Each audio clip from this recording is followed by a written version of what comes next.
In this video in particular, I want to talk about the Mr. Universe competition. Now, back in the early days, when the Mr. Olympia first got started back in 1965, the original intent of the Mr. Olympia was to give the Mr. Universe competitors a place to compete, to decide who was the best of the Mr. Universes, because prior to 1965, the NABA Mr. Universe was the #1 title in bodybuilding.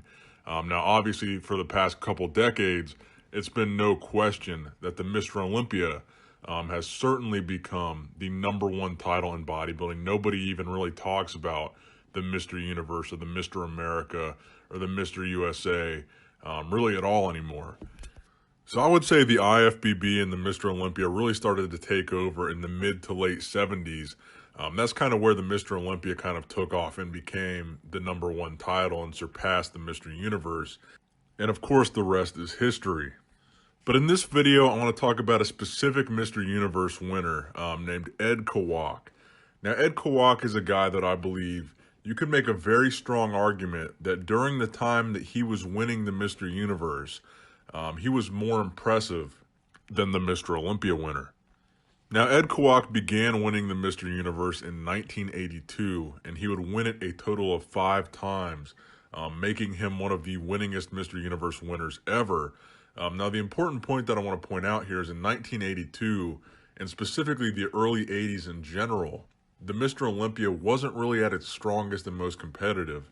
You had 4 different Mr. Olympia winners over the course of 4 years. You had Arnold Schwarzenegger in 1980, you had Franco Columbu in 1981, you had Chris Dickerson in 1982, and you had Samir Bannout in 1983. Now, specifically, I want to talk about 1982 here, because that's the first year that Ed Kawak won the Mr. Universe, and that's the year that Chris Dickerson won the Mr. Olympia. Now, a lot of people do say that Chris Dickerson was the least impressive physically of all the Mr. Olympia winners, and I think this specific year, you could make a very strong argument for Ed Kawak being even more impressive than Chris Dickerson. Now, I think honestly in 1982, almost every metric of Ed Kawak compared to Chris Dickerson, I would say is superior. I mean, the upper body, definitely the arms. The biceps of Ed Kawak had way better peaks than Chris Dickerson had, and Chris Dickerson had that weird thing going on with his elbow, where his elbows were like really pointy. And I think overall, Kawak was just a better bodybuilder, the better developed. He had better flow, better upper body, better lower body. I think all around, he was just a better bodybuilder compared to Chris Dickerson. Now, he would also win the Mr. Universe in 83 and 84. So that would be Samir Bannout winning in 83 and Lee Haney winning his first Olympia in 84. So you can maybe make the argument of him looking better than Samir Bannout, but I think Samir Bannout had one of the best backs in the history of bodybuilding. I mean, all the years before Samir Bannout, I don't think anybody had a better back than Samir on the Olympia stage. So Samir was a pretty impressive Mr. Olympia, but he was another one of those guys that was just a one-off champion. While he lost, Ed Kawak would keep winning the Mr. Universe. Now, I don't think Ed Kawak is comparable to Lee Haney. I think Lee Haney is one of the greatest Mr. Olympia winners of all time, and there's really no comparison there. But I just thought this would make an interesting subject of discussion here, because this is really the last time in recent memory that I can remember a Mr. Universe winner being comparable or even better than a Mr. Olympia winner, because ever since then, the NABA Mr. Universe has not been really that impressive at all.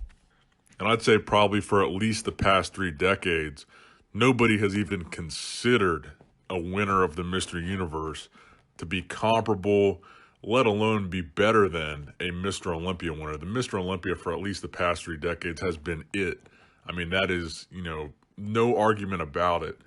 The best bodybuilding competition, the highest caliber of bodybuilding competition there is. So back in 82, I would say would be really the final stand for the Mr. Universe being one of the biggest and most prestigious bodybuilding competitions in the world. Having a winner like Ed Kawak, looking the way he looked, just being the champion that he was very comparable to some of the Mr. Olympia winners of that era. I would say if you put him against some of the top IFBB guys, maybe 1980 Frank Zane, 81 Franco Columbu, I think he looks better than both of those guys. And again, because he's not an IFBB guy, this is a guy that nobody really talks about. When was the last time you saw someone make a video about Ed Kawak that wasn't my channel? So that's going to wrap it up for this video, guys. Let me know what you think in the comment section below. Who do you think was the better bodybuilder in 1982? Mr. Universe Ed Kawak or Mr. Olympia Chris Dickerson?